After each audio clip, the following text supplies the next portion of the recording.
Jennifer Aniston's 9 biggest revelations from her first major interview since Justin Theroux split. Jennifer Aniston is getting extremely candid about her life in the spotlight. The 49-year-old actress covers in Style's September issue, in which she not only stuns in the sexy photo shoot, but opens up to her good friend, and Jimmy Kimmel's wife, Molly McNierney, about everything from her much-dissected love life to her experience with sexual harassment in the industry.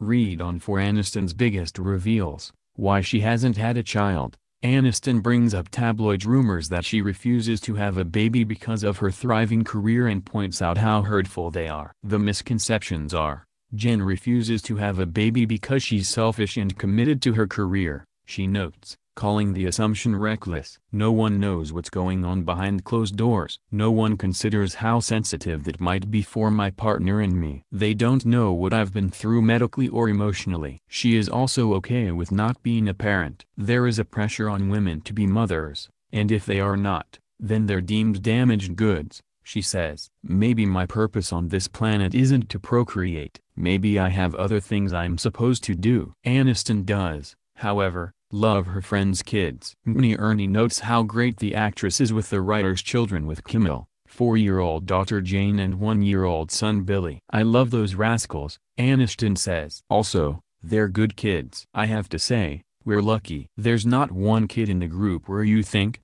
that little brat. She's not heartbroken after her breakup from Justin Theroux. Aniston split from Theroux in February after 2 years of marriage, but says she's doing just fine. It's pretty crazy. The misconceptions are Jen can't keep a man, or that I'm sad and heartbroken, Aniston says. First, with all due respect, I'm not heartbroken. She also points out the sexism in the media's coverage of her love life. When a couple breaks up in Hollywood, it's the woman who is scorned, she explains. The woman is left sad and alone. She's the failure. F that. When was the last time you read about a divorced, childless man referred to as a spinster? Her experience with sexual harassment, Aniston reveals it's actually other actors who have hit on her on set, not those in a position of power. I've definitely had some sloppy moves made on me by other actors, and I handled it by walking away, she shares. I've never had anyone in a position of power make me feel uncomfortable and leverage that over me. In my personal experience, I've been treated worse verbally and energetically by some women in this industry. She does,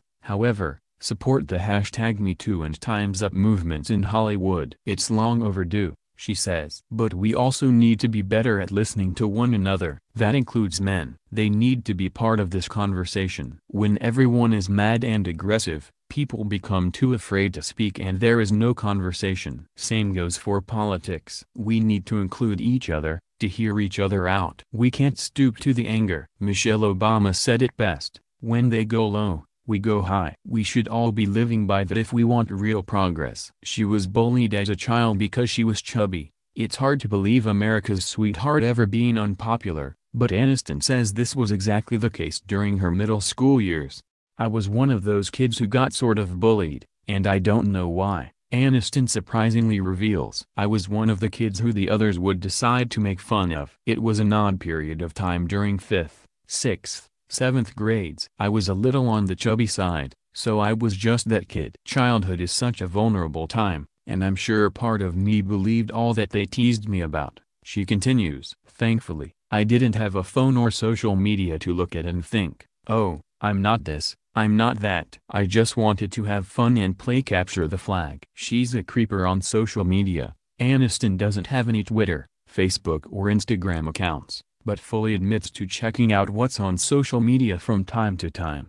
I will totally admit that I can dip into Instagram and sort of be a secret voyeur, she says. I'm a creeper. There are times when I'll look through and think, oh my god, what a time suck. I've been with people who spend maybe an hour figuring out this one post, and you're like, that just took up an hour of your life, and it's gone in 60 seconds. Clearly, don't expect Aniston to join social media anytime soon. It feels like we are losing connection, she says about the pitfalls. I think we're losing conversation. It's hard enough being a teenager and feeling like you fit in.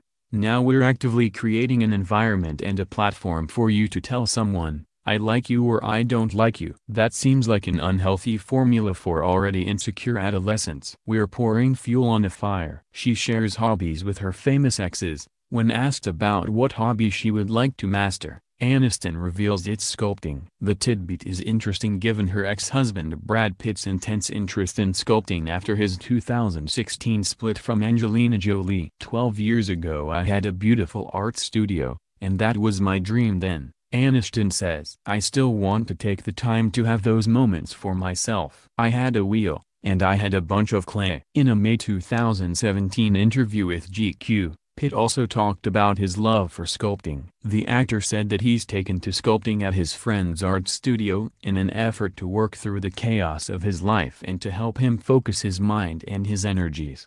If I'm not creating something, doing something, putting it out there, then I'll just be creating scenarios of fiery demise in my mind, Pitt said. I'm making everything. I'm working with clay, plaster, rebar, wood, just trying to learn the materials. You know, I surprise myself. But it's a very, very lonely occupation. Aniston also tells McNearney that her exercise of choice is boxing these days. In March, a source told ET that boxing was a big part of Theroux's life after his split from the actress. Last year I discovered boxing, and I love it, Aniston shares. I have this trainer named Ian, who I believe hung the moon. It's the longest workout I've actually stayed with consistently other than yoga. There's something about the mental aspect of boxing, the drills, your brain has to work, you're not just sitting on a bike. It's amazing. Boxing is a great way to get aggression out, she adds. You get a mental release of all this crap you're taking into your ears and eyes every day and have little fantasy moments imagining who you're actually punching. I'm just grateful it's not actually the person,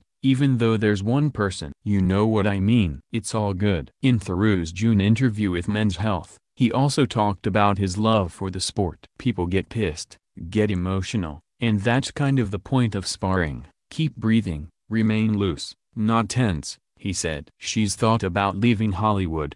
Despite her incredible career, Aniston admits there are times she's thought about quitting. I've never been someone who knows how to answer, "Where do you see yourself in 5 years?" She acknowledges, "I do know that lately I've had moments. The world we're in is so challenging right now, the scrutiny, the way people interact. There's just bad behavior around us a lot. There have been moments when I would just love to get out of Dodge and move to Switzerland, or somewhere, and start anew. Just have this SH behind me.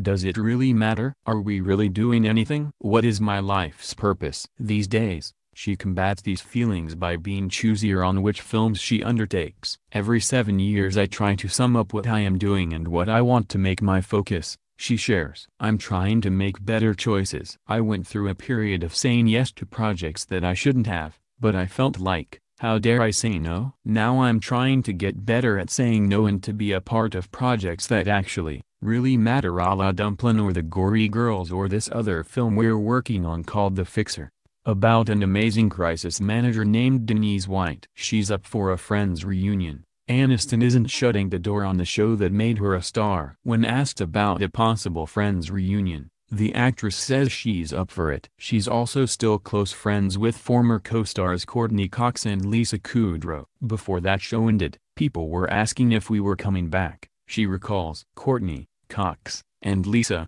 Kudrow, and I talk about it. I fantasize about it. It really was the greatest job I ever had. I don't know what it would look like today, but you never know." So many shows are being successfully rebooted. I know Matt LeBlanc doesn't want to be asked that question anymore, but maybe we could talk him into it. Or we just give it some time and then Lisa, Courtney, and I could reboot the Golden Girls and spend our last years together on wicker furniture. She has a fear of flying. Despite Aniston having to travel continuously thanks to her job, she reveals she isn't comfortable taking flights. "It started in my 20s, she explains. "It was a weird, scary flight. Afterward I started noticing the stories on the news about plane crashes, and I became all consumed with the idea of dying on an airplane. It was so out of control in my brain. So, yeah, that's something I'd like to get rid of. It's so irrational." Last month, a source told ET that Aniston was starting to casually date, following her split from Theroux. "Jennifer has never felt she needed a man, but she loves love, The source said. Jennifer is casually dating, but right now nothing serious. She is just having fun, seeing where things go. For more on how Aniston has relied on her close friends since the breakup, watch the video below.